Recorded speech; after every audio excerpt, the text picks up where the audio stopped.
안녕하세요. 취업 컨설턴트 최지연입니다. 지난 시간에 이어서 자기소개서 작성에 대해서 말씀을 드릴 건데요. 이번 시간에는 사전 준비가 다 완료됐기 때문에 바로 기본 항목 작성하는 방법을 설명드리도록 하겠습니다. 지금 함께 하세요.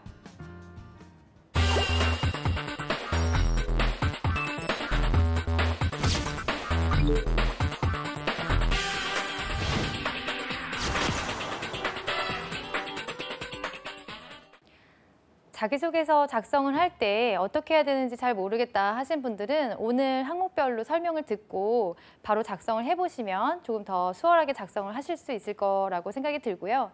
그동안 몇 번 작성을 해봤는데 그래도 좀 잘 모르겠다 하시면 좀 비교해서 들으시면서 좀 가다듬어 보시면 좋을 것 같아요. 아마 이 자기소개서 작성하는 방법은 어디 쉽게 또 어떤 정보를 통해서 혹은 강의를 통해서 많이 들으셨을 텐데 한번 이 강의를 들어보시면서 조금 더 쉽게 잘 쓰셨으면 좋겠습니다.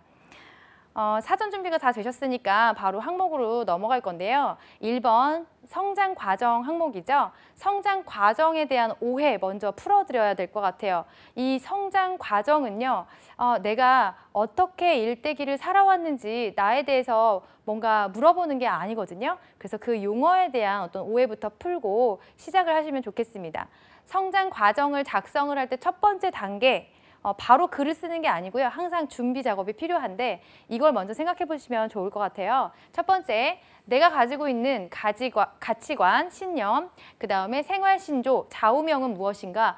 이걸 먼저 생각을 해보시는 거예요. 이때껏 내 가치관과 좌우명이 없다, 잘 모르겠다 생각하시면 당연히 여기서부터 막히시겠죠? 그래서 먼저 정리를 해보셨으면 좋겠어요. 가치관, 신념, 생활신조, 좌우명 이걸 다 생각해야 되나요? 아니요. 여기에서 하나 정도 내가 어필할 수 있는 게 있나? 내가 가지고 있는 뚜렷한 어떤 가치가 있나? 그걸 한번 생각을 해보시고요. 이게 있다면 그것과 관련돼서 이걸 설명할 수 있는 경험이나 특별한 사례가 있다면 정리를 해두시는 거예요. 이건 그냥 메모 정도만 해두시면 되고요. 두 번째는 나의 좋은 생활 습관 그리고 소중한 가르침이 어떤 것이 있었나를 좀 떠올려 보시는 거예요. 내가 그동안 작은 생활 습관이 예를 들어 저는 중학교 때부터 다이어리를 써왔습니다. 혹은 매일 별거 아니더라도 손글씨로 메모하는 습관이 있습니다. 라든지 혹은 일정을 맞출 때 항상 2번씩, 3번씩 체크하는 습관이 있습니다. 라든지 내가 가지고 있는 어떤 좋은 습관을 가지고 있다. 그런 게 있다면 좀 정리를 해보시고요. 혹은 내가 누군가에게 영향을 받아서 부모님 혹은 선생님 혹은 교수님 혹은 선배, 다른 사람들이라도 그 사람들에 의해서 남이라도 좋아요. 위인이라도 좋습니다. 그런 사람들에 의해서 내가 어떤 중요한 교훈, 가르침을 받은 게 있다면 그래서 그게 계기가 돼서 다른 좋은 어떤 마음이나 어떤 행동하는 그 방식이 좀 남다른 게 있다면 그걸 한번 정리를 해보시는 게 좋겠습니다. 이것도 마찬가지로 어떤 사건에 의해서 내가 어떻게 행동을 했는지 경험이 나와줘야 되기 때문에 관련된 사례가 있다면 정리를 해두시면 좋고요. 자, 그 다음에 이번에는 내가 가지고 있는 어떤 직업적인 목표, 꿈이 무엇인지 그걸 갖기 위한 어떤 계기나 준비 과정이 있었는지 어떻게 그걸 시작하게 되었는지 이런 내용이 있다면 그것과 관련된 어떤 사례를 가지고 정리를 해주시면 돼요. 성장 과정이 참 적기가 어렵다고들 하세요. 근데 제가 이렇게 딱 정리를 해드리니까 조금 더 헷갈리시죠? 왜냐하면 제가 3개를 지금 다 정리를 하라고 했으니까. 근데 저는 여기에서 3개를 다 정리하라는 게 아니고 이 3가지 중에서 내가 자신 있는 거 하나만 찾으시면 돼요. 이 중에서 내가 가치관이나 좌우명, 여기에서 좋은 게 하나 있다. 그러면 그걸 선택하시면 되고 그거는 내가 좀 어필하기가 어려워. 그러면 내가 가지고 있는 좋은 생활 습관이나 아니면 누구에게 영향을 받아서 실천하고 있는 좋은 가르침이 있다. 그럼 이걸 선택하시면 되고요. 일단 그것도 생각이 안 나. 그러면 내가 지금 왜 이 분야로 나가기 위해서 어떻게 그 계기가 관심을 갖고 열정을 가지게 됐는지 이것과 관련돼서 쓰시는 것도 좋아요. 그래서 이 중에서 하나를 꼽아서 이제 이 항목을 작성을 하는 건데요. 일단 자기소개서에서의 성장 과정이라는 항목은요. 지원자의 대표적인 어떤 성향을 보여주는 항목이에요. 그렇기 때문에 제가 3가지를 통해서 좀 거기서 골라봐라 말씀을 드린 거고요. 가치관이나 어쩌면 신념이나 좌우명이나 혹은 목표 중에서 내가 이런 성향의 사람입니다 라는 것을 경험을 통해서 설명하는 글을 쓰시면 됩니다.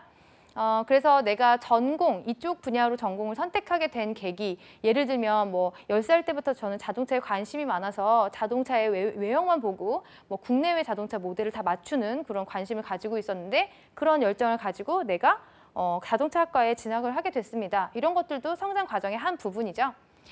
지원 산업, 직무에 대한 관심을 갖게 된 계기, 뭐 유년 시절에 내가 호기심을 통해서 내가 이 관심을 가진 것도 좋지만 꼭 그렇지 않아도 돼요. 대학 시절 혹은 전공 수업에서 어떤 그 교육의 어떤 한 사례로, 강의 사례로 아니면 교수님께서 어떤 그 지금 뭐 이슈로 케이스 스터디를 할 때 보여주셨는데 그때 내가 관심을 갖게 됐다. 혹은 과제를 수행하면서 내가 조사를 하다 보니까 이쪽 분야에 너무 관심이 생겨서 내가 그때 이후로 관심을 갖게 되고 또 직업적 목표를 꿈꾸게 되었다. 이렇게 하는 것도 괜찮고요. 혹은 어릴 적부터 취미가 지금 나의 어떤 관심사 그리고 직업적 목표로 이제 잘 연결이 됐다. 이렇게 해도 되고요. 이 성장 과정은 저희가 이 명칭을 과정이라고 부르긴 하지만 어떤 긴 과정을 요구하는 것이 아니라 어떤 한때에 나에게 의미 있었던 사건을 들어서 얘기하는 것이 좋아요. 그래서 내가 의미 없는 모든 장기간의 과정을 다 얘기하려고 하지 마시고요.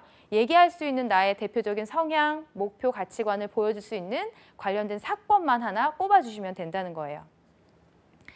그리고 대인관계는 특별한 경험에 의해서 형성된 성격, 가치관, 좋은 생활 습관이 있다면 뭐 그걸 보여줘도 된다. 부모님이나 가족의 영향을 받았을 수도 있고요. 내가 어떤 역경을 극복했던 어떤 계기를 통해서 할 수도 있고요. 존경하는 인물을 통해서 내가 이런 가치를 갖게 되었다. 나도 이렇게 살게 목표를 정하게 되었다. 이렇게 얘기할 수도 있고요. 이 성장 과정은 사실 답이 없어요. 너무 많은 다양한 삶을 살아오고 계시기 때문에 그중에서 내가 조금 와닿는 어떤 사건이 하나 있고 설명이 하나 있다면 그걸 하나 대표로 잡아서 써보시면 돼요. 보통 저는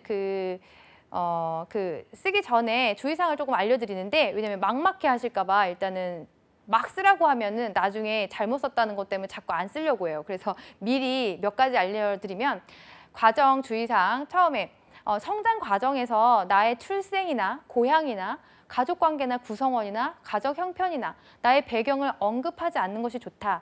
기업은 이런 게 궁금하지 않고요. 오로지 지원자만 궁금해요. 근데 얘기를 하다 보면 뭐 내가 어떤 가족관계와 어떤 배경에서 어떤 형편 속에서 살아왔는지 그런 걸 다 언급하는 경우가 있어요.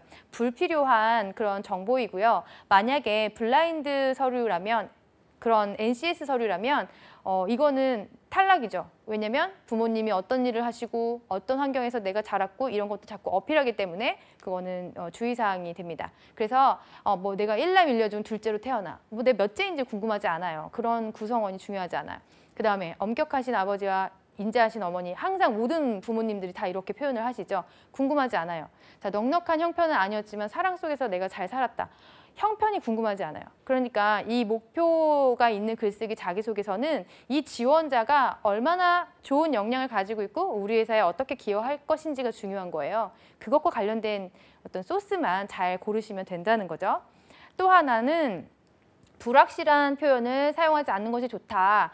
말투에서도 이제 이 어습에서도 이런 게 나오는 분들도 있고 그다음에 서류에서 쓸 때도 그러는 것도 있는데 성장 과정에 조금 과거의 일을 내가 끄집어내다 보니까 불확실하다고 내가 생각을 하는 것 같아요. 그래서 그 표현 자체를 문장을 딱딱 떨어지게 얘기를 하지 않고 제가 그때 그랬던 이유는 그랬던 거인 것 같습니다. 아니면 뭐일지도 모르겠습니다. 제가 이런 좋은 습관을 갖게 된 계기는 아마도 이런 거였을 겁니다. 라면서 자꾸 축축의 글을 쓰겠다는 거예요. 근데 그런 추측, 그다음에 확실하지 않은 그런 표현들이 신뢰감을 줄 수 없어요. 기업에서. 그래서 기업의 담당자들이 이 글을 볼 때는 조금 더 내 이야기이기 때문에 정확하고 명확한 표현으로 하시고 이런 추측이나 뭔가 가정이나 이런 느낌의 문장은 하지 않는 것이 좋겠다라는 겁니다. 제가 사례를 잘 안 보여드려요. 왜냐하면 갖춰진 틀 안에서 자꾸 쓰시려고 하기 때문에 무의식 중에. 그렇지만 뭐 어떻게 쓰실지 너무 모르시는 분들도 있으니까 그냥 하나 샘플 소개를 해드리면 일단 제가 헤드라인 같은 거 있어야 된다고 했죠. 자, 볼게요. 매월 1일은 나눔으로 행복한 날. 자, 이 글을 보려고 하니까 어때요? 제목에서부터 이 사람은 뭔가 나눔을 매월 1일 정기적으로 그거를 실천하는 사람이구나. 그리고 그게 느낌이 행복하구나. 뭔가 짐작을 하고 글을 읽게 되죠. 그래서 헤드라인이 항상 중요하다고 말씀을 드리는 거예요. 자, 어머니께서는 지역 사회봉사단에서 봉사활동을 15년째 해오고 계십니다. 자, 여기서 잠깐 어머니 얘기하지 말라면서요. 근데 여기에서 어머니 얘기가 나왔어요. 왜 나왔죠? 이 어머니의 영향으로 저는 아주 작은 것부터 나누는 것을 실천하면서 배우고 자랐습니다. 자, 배우고 자라고 내가 좋은 영향과 어떤 가르침과 습관을 들이게 된 영향을 준 인물이 어머니이기 때문에 이 글 속에서는 소개가 되는 거죠. 이런 것들은 구성원이 가족 누가 됐던 교수님이 됐던 남이 됐던 상관이 없어요. 하지만 제가 다른 구성원 소개하지 말라고 했던 거는 이 글에서 너무 상관없이 지원자와는 상관없이 그냥 우리 아버지와 어머니는 무슨 일을 하시고 어떤 성격이시고 이런 걸 쓰지 말라는 거예요. 그래서 여기에서는 영향을 준 인물이기 때문에 괜찮다. 자, 어머니의 영향으로 아주 작은 것부터 내가 나눔을 실천하는 것을 배우고 자랐습니다. 그래서 이웃집이나 경비 아저씨께 음식을 갖다 드리고 대접하는 것은 물론이고 매월 1일마다 지역에 있는 어떤 봉사단에서 봉사활동을 해오고 있습니다. 3년 동안 청년 단장으로 활동을 하면서 주로 이제 쪽방촌 어른들께 반찬 나눔을 하고 있는데요. 그 매월 시작을 나눔으로 하니까 나는 한 달을 너무 행복하게 보낼 수 있기도 하고 또 나눔이라는 것이 그런 걸 통해서 즐거움을 알게 되었습니다. 또 그동안의 어르신들과의 만남이 그 경험이 내가 실버 고객님들을 응대할 때도 도움이 될 것이라고 생각합니다. 이런 글의 어떤 흐름으로 가시면 좋다는 거예요. 이거는 뭐 정답이라고 말씀드리기는 어렵고요. 여러 가지 유형이 있지만 그 중에서 좋은 가치나 어떤 그 가르침을 하나로 잡아서 쓴 글쓰기 유형이 되겠죠. 그래서 성장 과정을 내가 조금 막막하다 하신다면 앞에 보여드렸던 3가지 정리를 먼저 하신 다음에 그 다음에 하나의 경험을 가지고 쓰시면 됩니다. 자, 그 다음에 2번째 항목으로 넘어가면은 성격의 장단점인데요. 성격의 장단점을 조금 쓰기 어려워 하시더라고요. 당신의 성격이 뭐예요? 어떤 게 좋아요? 어떤 게 나빠요? 라고 물어보는 건데 내가 그걸 잘 판단하기 어려운가 봐요. 그렇지만 이제 써야 되기 때문에 제가 이제 어떻게 쓰는지 알려드릴 건데요. 성격의 장단점 제목이잖아요. 그러면 어떻게 해요? 장점도 쓰고 단점도 써야 돼요. 같은 항목에. 자, 성격의 장단점을 작성을 할 때에는 일단 나의 장점이 무엇인가, 업무에 필요한 자질 혹은 회사에서 요구하는 인재상은 무엇인가를 먼저 키워드로 정리를 하셔야 돼요. 강점 역량 정리 표에서 만약에 정리를 하셨다면 이걸 굳이 따로 하실 필요는 없겠죠. 그래서 여기에서 공통된 어떤 영역에서 요구하는 키워드를 하나 뽑아서 그것을 보여줄 수 있는 경험이 있다면 그걸로 장점을 설명해 주시면 돼요. 자, 그 다음에 나의 단점은 무엇인가?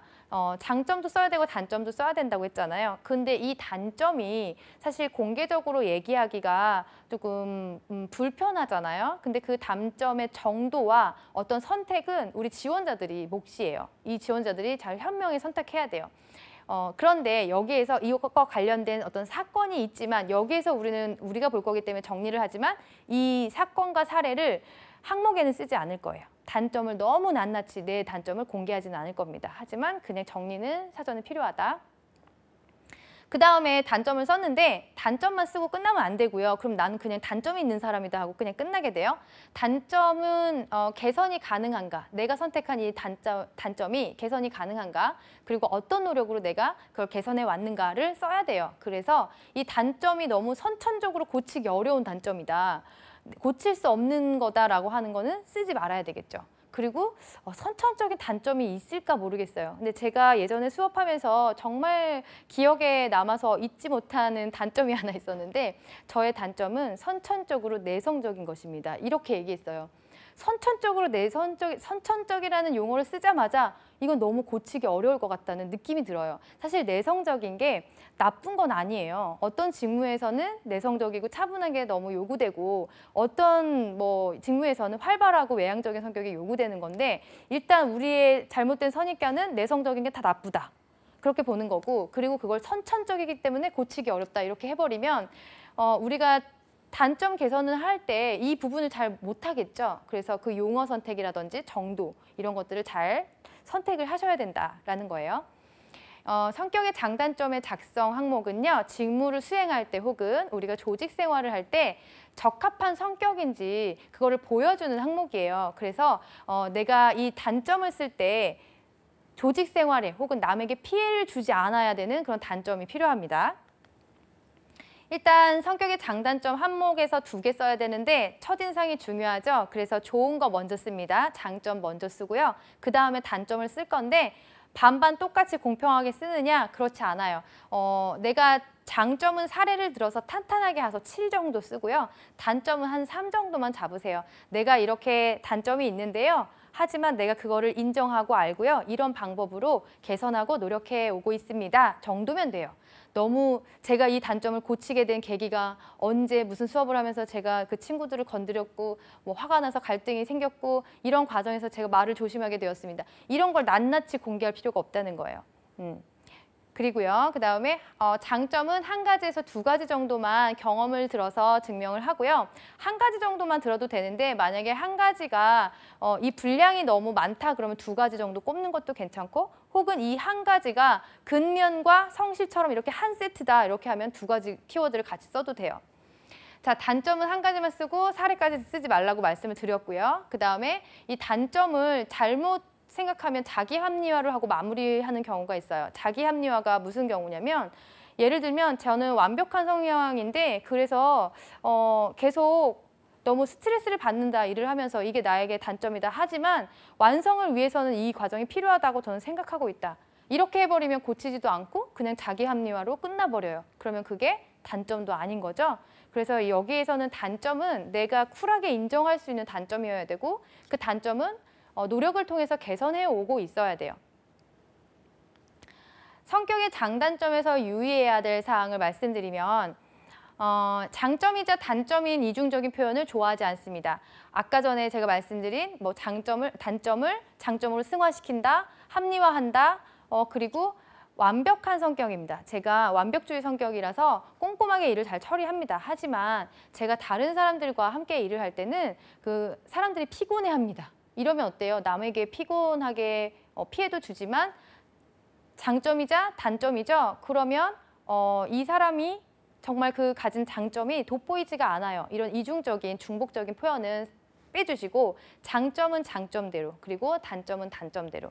따지고 보면 모든 성격과 어떤 그런 특징이 다 양면성을 가지고 있어요. 그렇기 때문에 그렇게 양면성을 다 가지고 있다는 걸 얘기를 해버리면 쓸 수 있는 장점이 없습니다. 그게 이제 효과가 좀 반감되기 때문에 그렇게 생각을 하셔야 되고 그 다음에 부정적이거나 감정적이거나 공격적인 성향이 표현될 수 있는 것들은 쓰지 말아야 된다. 이거는 정말 기본 중에 기본이에요.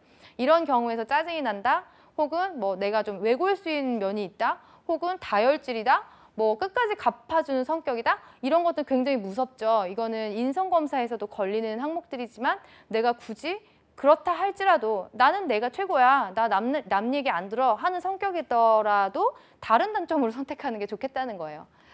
자, 그 다음에 조직생활 직무수행 시 피해주는 요소가 없어야 된다. 주변 사람들을 힘들게 하거나 아까 제가 예제를 말씀드렸지만 나의 단점이 다른 사람들을 힘들게 하면 안 돼요. 그럼 곤란한 거예요. 단점은 내가 피해보고 내가 불편하고 하는 것들이어야 돼요. 예를 들면은 굉장히 뭐 선호하는 그런 거는 아니지만 내가 일 욕심이 너무 많다 보니까 잠도 제대로 못 자고 혹은 그 다음날 너무 피곤해하는 경우도 있고 그 다음에 일이 순서가 자꾸 여유 없이 뭐 중복되게 하는 경우가 있다. 이런 것들은 내가 피곤하고 내가 힘든 거죠. 내가 그냥 개선하면 되는 거죠. 하지만 내가 피곤하고 뭐 내가 바쁘게 지내는 게 남한테 피해가 주는 건 아니잖아요. 예를 들어서 그런 류의 단점을 잘 찾으시는 게 좋고 뭐 좀 약간 게으른 거, 뭐 잠이 많다, 아니면은 뭐 우유부단해서 결정을 못한다. 이거는 모두가 싫어하는 단점이기 때문에 안 쓰시는 게 좋을 것 같아요. 자, 3번째로 넘어갈게요. 자, 학교 생활 그리고 경험을 작성하는 란인데요. 자, 학교 생활에서 경험에서는 내가 사전에 정리해야 될 게 뭐냐면 전공 수업에서 배운 어떤 지식이나 혹은 기술이나 이런 것들이 뭐가 있는가 이와 관련된 어떤 경험을 좀 추려보자. 이게 먼저 돼야 되고요. 그 다음에 혹은 실습이나 어떤 프로젝트나 아니면 아르바이트, 현장 경험이 있는가. 학교 생활 및 경험은요. 여기에서 이제 언어 이 단어에서 오해가 없으셔야 되는데 학교를 생활할 때 학교 안에서만 쓰는 게 아니고 내가 학교를 다니는 동안에 학교 안에든 아니면 밖이든 학교 생활 기간에서 있었던 일이면 다 돼요. 사실 그래서 뭐 휴학을 한 기간도 상관이 없고 뭐 군대를 갔다 와도 상관이 없는데 군대 갔다 온 경험이 조직 생활을 하는데 내 직무 역량을 돋보이게 하는 특수한 경험이 있다면 쓰지만 대부분은 그냥 똑같이 훈련을 받은 입장이라면 쓰지 말라고는 하고 있습니다. 선호하지 않는 그 소재이죠. 그 다음에 세 번째는 동아리, 대회, 뭐 연수 이런 기억에 남는 경험이 있다면 이와 관련된 경험을 좀 정리해봐라. 그래서 이것도 세 개를 다 쓰는 게 아니라요. 내가 전공 그 직무를 내가 잘 수행하기 위한 어떤 기초, 지식과 기술을 배운 게 있는지 혹은 실무 경험을 쌓은 것이 있는지 혹은 그런 게 없다면 내가 활발하게 대외 활동이나 대내 활동 중에서 있었던 건 무엇인지를 정리하는 거예요. 그래서 여기에서 내가 어필할 수 있는 것을 먼저 정리해놓고 이 항목을 쓰기 시작하면 되는 거죠. 학교 생활 및 경험 생활은요. 직무 담당자가 되기 위해서 그동안 준비한 것이 무엇이냐. 너 학교에서 뭐 배웠어? 이렇게 얘기하잖아요. 그러니까 그 전공자를 뽑는 이유도 있고요. 비전공의 경우에도 학교에서 뭔가를 배웠다고 우리가 생각을 한단 말이에요. 기대하고. 그래서 직무 담당자가 되기 위해서 준비한 것들은 무엇인지 직무 역량을 내가 보여주는 항목이다. 그래서 어필할 수 있는 소재들을 좀 잘 정리를 해야 되고 그중에서 전공이나 과제나 뭐 이런 부분 어필할 게 있다면 그걸 정리를 하시고 관심 분야가 내가 있다. 전공과 다르게 비전공자도 뽑는 경우가 많으니까 그런 것도 정리를 해보시고 혹은 내가 어떤 자리를 맡아서 임원이나 동아리나 축제나 이런 행사들을 좀 운영을 해봤다. 혹은 외부에서 특강이 있거나 그 교내에서 특강이 있을 때 난 좀 적극적으로 참여해서 그게 어떤 준비를 하는데 도움이 됐다 하면 그런 걸 써도 되고요. 공모전이나 뭐 일 경험이나 다른 봉사활동, 연수, 창업, 여행, 그러니까 놀고 이런 것도 다 좋아요. 근데 그게 내 직무 역량을 쌓는 데 도움이 된다면 더 완벽한 소재이고 그렇지 않다면 조금 더 직무 역량을 보여줄 수 있는 소재로 바꿔야 되겠죠. 기업의 직무 역량과 연관성이 높은 경험을 선택하는 게 좋다. 당연한 얘기예요. 왜냐면 처음부터 말씀을 드렸지만 이거는 기업에게 프로포즈하는 편지와 같은 글쓰기고 목적이 있는 글이기 때문에 내가 이런 역량을 학교 다닐 때 이렇게 준비해서 갖춰놨어요. 그러니까 저를 같이 일할 기회를 주세요. 저에게. 이제 이런 내용이잖아요. 마지막 지원 동기 및 포부인데요. 이거는 정말 쓰기 어려우실 거예요. 일단 지원 동기 및 포부는 하기 전에 내가 이 직무를 선택하는 이유가 무엇인가. 그래서 내가 잘할 수 있기 때문에 지원한다라는 결론이 나와야 되거든요. KSA, 역량 내가 준비한 게 이것이다. 관련된 사례가 있어야 되고요. 또 여기에서는 이 회사를 지원한 이유죠. 지원 동기는 두 개예요. 직무 지원 동기, 회사 지원 동기 이 두 가지가 정리가 되어야 되고 회사를 선택한 이유는 경영 철학이나 사업 분야나 뭐 인재상이나 산업이나 어떤 이슈나 아니면 내가 특별한 인연이 있어서 난 꼭 여기에 오고 싶다라는 것들이 좀 있었으면 좋겠고요. 그 다음에 입사 후 포부에는 내 직업관과 최종 목표가 이것인데 하고 싶은 일이 이것인데 그러기 위해서 나는 이렇게 살 예정이다. 입사 후에는 이런 것들을 내용을 해야 돼요. 여기에서는 선택할 수 있는 게 아니라 이건 세 개는 다 들어가야 됩니다. 그래서 지원 동기 및 포부 같은 경우에는 기업에 대한 어떤 열정과 관심을 보여줄 수 있는 항목이어야 돼요. 그래서 나의 연결점을 보여줘야 되는 거죠. 기업과 나의 연결점. 그리고 장기적으로 내가 하이퍼포머가 될 수 있다는 사람이라는 것을 목표를 가지고 이제 개발을 어떻게 할 것인가 그것도 보여줘야 되는 거죠.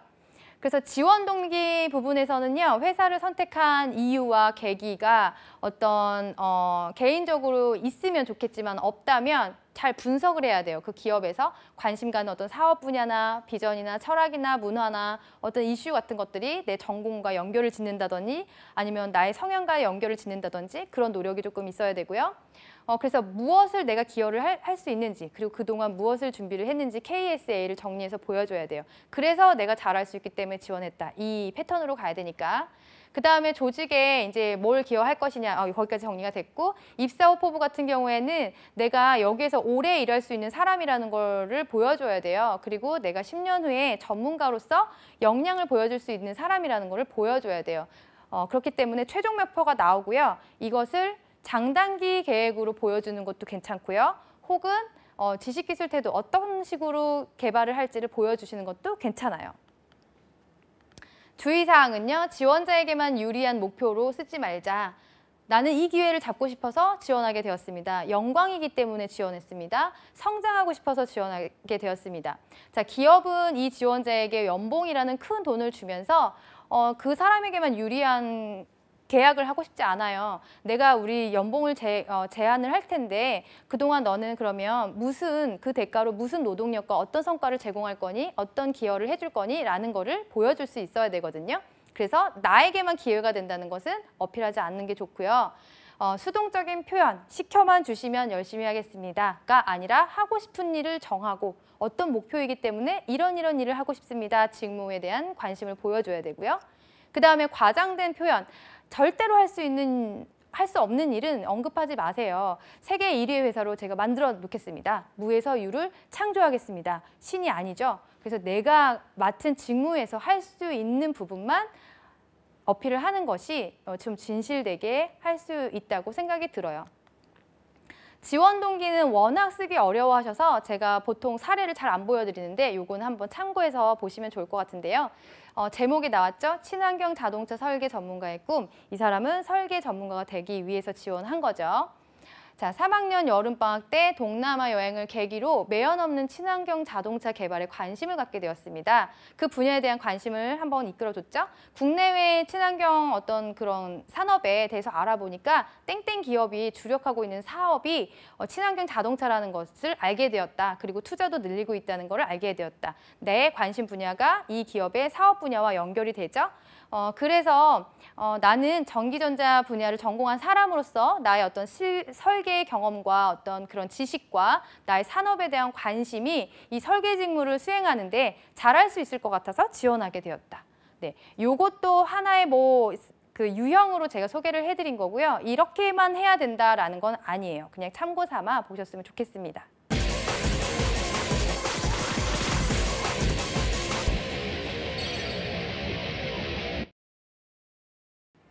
자기소개는 목적 있는 글이라고 했죠. 그래서 목표 기업과 목표 직무가 없다면 쓰기가 어려운 항목들입니다. 그래서 아직까지 내가 목표 기업과 목표 직무가 없다면 대략적으로나마 직군별, 직렬별로 좀 정리를 해보시거나 혹은 업종별이라도 이렇게 러프하게나마 좀 정리를 해보시는 게 글쓰기에 도움이 되실 겁니다. 네, 어떠셨어요? 자기소개서 작성 어렵지 않으시죠? 네, 참고하셔서 좋은 글 쓰시기 바랍니다. 저는 여러분의 성공 취업을 응원하겠습니다. 시청해주셔서 감사합니다.